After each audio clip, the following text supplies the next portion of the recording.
नमस्कार, वंदे मातरम। मैं हूं श्यामगिरी। आप देख रहे हैं हमारा चैनल मुद्दा भारत का। मुद्दा भारत का यानी मुद्दा आपका। मुद्दा है महाराष्ट्र विधानसभा चुनाव जुड़ी खबरों का।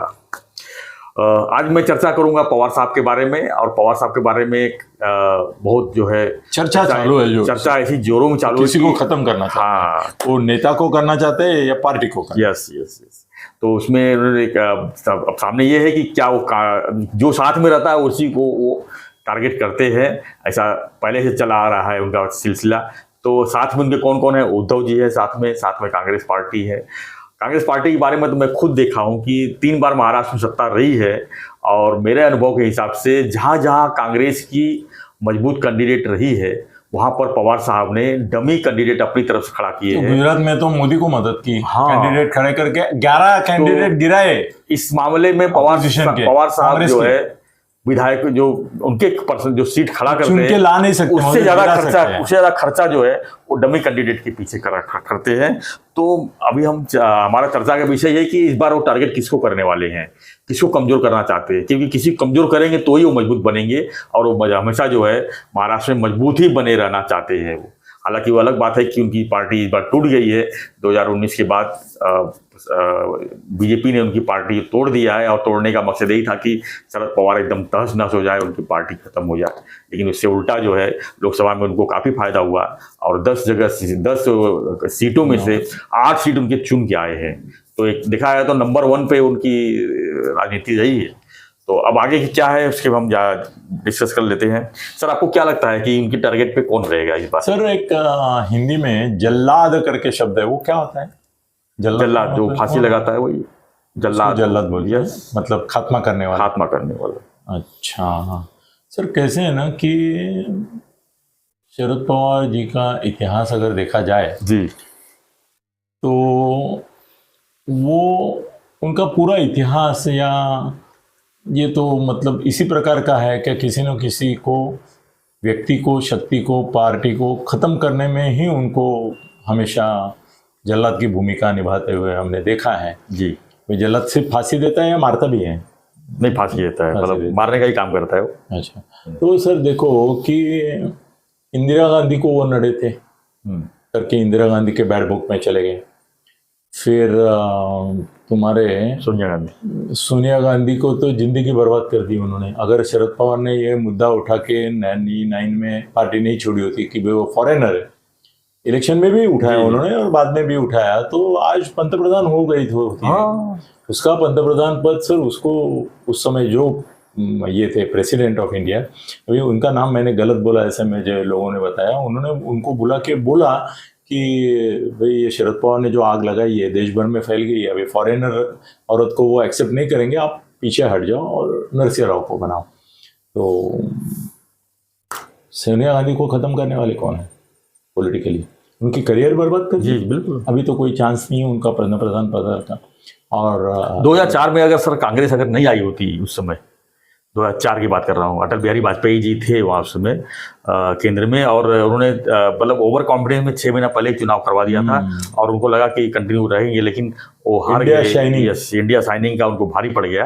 वो अगर उस समय कांग्रेस नहीं आती तो कांग्रेस शायद 2004 में खत्म हो गई होती, ऐसा मैं मानता हूँ। बहुत सारा नुकसान हो जाता था। जी बिल्कुल। तो ये हो गया। हाँ। और 99 में उन्होंने सोनिया गांधी को खत्म करने की कोशिश की, जो कामयाब हो गई। सोनिया गांधी को खत्म कर दिया उन्होंने पॉलिटिकली कि वो प्रधानमंत्री होने के लायक नहीं रही।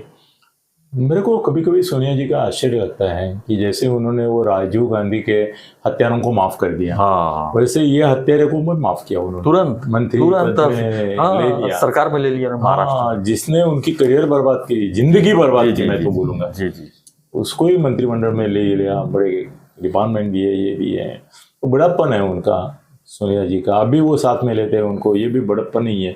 लगातार साथ में ही है ना सर, लगातार साथ। दूसरा बात है कि वसंत दादा पाटिल के पीठ में खंजर खोपते हुए तो मैंने खुद देखा था, उस समय मैं उनके ही साथ था।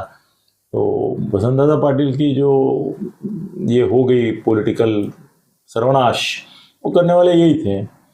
और उनको मजा आता है सर, एक आसुरी आनंद आता है, ऐसा लगता है मुझे। वो है ना कि कोई मारने में मजा लेता है, वो ऐसा मैंने देखा है कि किसी को दूसरे को मार के ही आनंद मिलता है। सर अभी चर्चा में ऐसा है कि वो शिवसेना यानी उद्धव जी को जो है पूरी तरह से समाप्त करने का बीड़ा उठाया है, जिसका ही एक प्लान था कि 2019 में उनको पहले फोड़ो बीजेपी से, बाद में अपने साथ रख के फिर अब उन गेम पे जाओ। हाँ, आप बोल रहे ना, उसमें से हम लोग बोलते हैं ना कभी कभी कि बीजेपी ने तोड़फोड़ की जी, मतलब शिंदे को तोड़ा, इसको तोड़ा, अजीत दादा को तोड़ा। सर आपको ऐसा नहीं लगता कि शरद पवार ने बेसिकली जो पार्टी बीजेपी के साथ चुनाव लड़के चुन के आई थी उद्धव की, उसको पूरी पार्टी को ही तोड़ा? हाँ तोड़ा, तोड़ा ना। शरद पवार ने पहल की, उद्धव को प्रॉमिस किया, फिर आगे लेके आए, उनके साथ सरकार बनाई जी। ये तो बीजेपी से उद्धव की जितनी गद्दारी थी उतनी इनकी भी थी। हाँ ना, वे तुम देख रहे हो कि उसके साथ चुनाव लड़ाए, तुम्हारे साथ रहने वाला निकल गया तो तुम आक्रोश करते हो, आक्रंदन करते हो, विक्टिम कार्ड खेलते हो। तो जो बीजेपी के साथ लड़के आए, उनके वोट से लड़के आए, उनको लेके गए, शर्म नहीं आई तुमको? शर्म नहीं आई? जो सोनिया गांधी के मंत्रिमंडल में आप रहे, उनके साथ रहे, आपको कभी शर्म नहीं आई मन में कि भाई ये सोनिया गांधी की करियर मैंने बर्बाद की? और उसका फॉरेनर का मुद्दा भी कभी उठता ही नहीं है। हाँ है कि नहीं? बिल्कुल। और मोदी के साथ 4 बार बैठे सत्ता बनाने के लिए महाराष्ट्र में, जबकि उद्धव मुख्यमंत्री थे। तब की बात बोल रहा हूँ मैं। हाँ, अभी भी बैठे थे। तो ये क्या है, गद्दारी नहीं तो क्या है? उद्धव मुख्यमंत्री है, फिर भी आप उनसे चर्चा करते हैं, अजीत दादा को भेज देते हैं, है कि नहीं? फिर एक गद्दारी का ही एक परंपरा है उनकी। तो कैसा है ना कि सर, मगर ये मुझे ऑनेस्टली बताना चाहिए क्या ना, मुझे एक ने बोला था कि तुम्हारी हत्या इसलिए होगी, तुम जरूरत से ज्यादा जानते हो सब चीज़ों में। कैसे ना, प्रमोद महाजन चेंबूर में रहता था जी, और रोज मॉर्निंग वॉक पे निकलता था, बड़ा नेता था उस समय का। तो मैं चेंबूर में था उस समय, तो मॉर्निंग वॉक मुझे मालूम था कि इसके साथ गप्पा मारने को चांस मिलेगा, तो मैं जाता था। वो हर्षो अडवाणी करके एक वहाँ के आमदार थे, मुझे याद है, वो भी कभी कभी आया करते थे हमारे साथ। तो उनके साथ घूमता था प्रमोद के साथ। तो एक बार वो बोले कि मैंने उनको पूछा कि तुम शिवसेना का कैसे ये कर रहे हो जुगाड़ सब जी। तो बोले क्या है ना, बाला साहब ज़्यादा दिन रहेंगे नहीं। वो उनका गलत निकला, वो ही पहले चले गए नहीं बाद में चले गए। तो बोले मैं क्या सोचता हूँ कि बीजेपी और शिवसेना का गठबंधन अभी हो जाता है तो पूरी शिवसेना हम निकल जाएंगे। बाला साहब नहीं है तो शिवसेना को कौन लीडर है? उद्धव। ऐसा बोले, उद्धव कौन है? ये पूरी शिवसेना विलीन हो जाएगी हम में। मतलब वो भी उस समय भी यही सोचते कि शिवसेना को खा जाएंगे। और कांग्रेस ने भी किया है, राणे को लिया, भुजबल को लिया, है कि नहीं? उस समय ये गद्दार विद्दार शब्द बोला ही था, लखोबा लोखंडे बोलते थे बाला साहब इसको, ये हमारा चोरी किया, इसको उसको राणे गया। राज का अलग मामला है, वो किसी पास नहीं गया, मगर कांग्रेस ने भी तोड़ा तोड़ी की है। हाँ। राणे को किसने तोड़ा? कांग्रेस। इनको भी तोड़ा है ना। गणेश नाइक को किसने तोड़ा? राष्ट्रवादी नहीं तोड़ा है ना उसको लेके। और उसका इतना फायदा लिया सर, 700 एम्बुलेंस लिए। और वो 700 एम्बुलेंस गणेश नाइक से कैसे लिए मालूम है? कारखाना बंद करने के परमिशन के अगेंस्ट उसने कंपनी, वो SR का बोलते हैं उसको, उसमें से फंड से निकाल के 700 एम्बुलेंस दिए। उसको भी बहुत ये किया। कोई भी नई मुंबई में किधर भी ये लगता था उनका अधिवेशन वगैरह, तो सर 50-50, 100-100 करोड़ खर्चा करने थे। मेरे ख्याल से उसने 1000 करोड़ खर्चा किया होगा। हाँ, राष्ट्रवादी के ऊपर। 2 बार पालक बाला साहब के ऊपर भी किया उसने। मंत्री बनकर भी रहे। बाला साहब मंत्री सर कमाता है तो खर्च करता है ना वो। जेब से कोई परसों एक मीडिया वाला बहुत बम मारा था, क्योंकि क्या है ना, उसको 1 ही लाख रुपए मिले थे और उसको 10 लाख की अपेक्षा थी। तो बहुत गाली दे रहा था मंत्री को और बोला पैसा खाते हैं, ये करते हैं। मैं बोला उसने पैसा खाया करके तेरे को दिया है, तो तेरे को 1 लाख लायकी है क्या? तेरी 500 रुपए की लायकी नहीं है, तेरे को 1 लाख क्यों दिया? तेरी भी लायकी नहीं है, तू ले आ तो उसको गाली क्यों दिया? नहीं देना चाहिए, वो कमाएगा तो ही तुमको देगा ना। ये दिमाग में रखो कि वो कमाता है तो ही तुमको मिलता है। तो जो भ्रष्टाचार की बात करते हैं ना मीडिया वाले, ये वो जब पैसा लेते हैं तब वो कहाँ से देते हैं इसका बात सोचते नहीं है ना। कम मिला करके तकरार करते हैं, तुम्हारी लायकी है क्या? अगर अभी शरद पवार को खत्म अगर करना है ना, तो उनको कैसे है ना कि महाराष्ट्र में उनको धोखा सबसे ज्यादा किसका है मालूम है? कांग्रेस का है।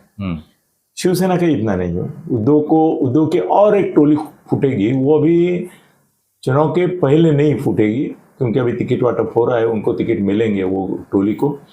गैंग है, गैंग ऑफ 15 पीपल है और उसका लीडर भी अपना दोस्त है, तो वो फूटेंगे मगर चुनाव के बाद फूटेंगे।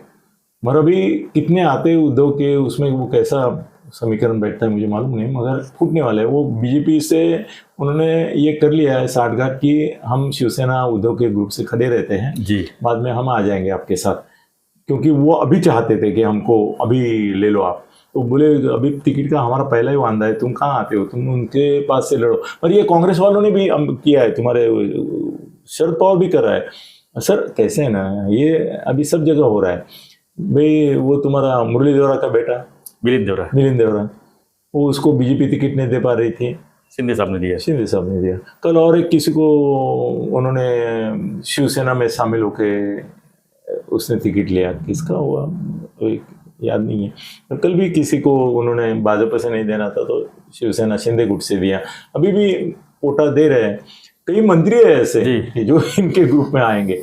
तो सर कैसे ना, सबकी नीयत दूसरे को तोड़ने की होती है। मेरे को लगता है उनके लिए कांग्रेस का खतरा ज़्यादा है पवार साहब को, क्योंकि अभी उनके निवृत्त होने के बाद सर सुप्रिया ये संभाल नहीं पाएगी। ये सब राष्ट्रवादी वाले जो आप शरद पवार के साथ हैं ना, वो सुप्रिया के साथ नहीं रहेंगे। वो बहुत भड़कीली लड़की है, बहुत भड़कीली है, बहुत हॉट है, एकदम ऐसी लवंगी मिर्ची, एकदम तीखी है। वो बहुत गुस्सा करती है, बहुत गुस्सा। उसकी रिकॉर्डिंग है मेरे मित्र उदय नेरुलकर के पास, मैंने सुना। मैं बोला तू झूठ बोल रहा है, ये सुप्रिया का नहीं है। बोला जाओ लैब में टेस्ट करो उसका है कि नहीं।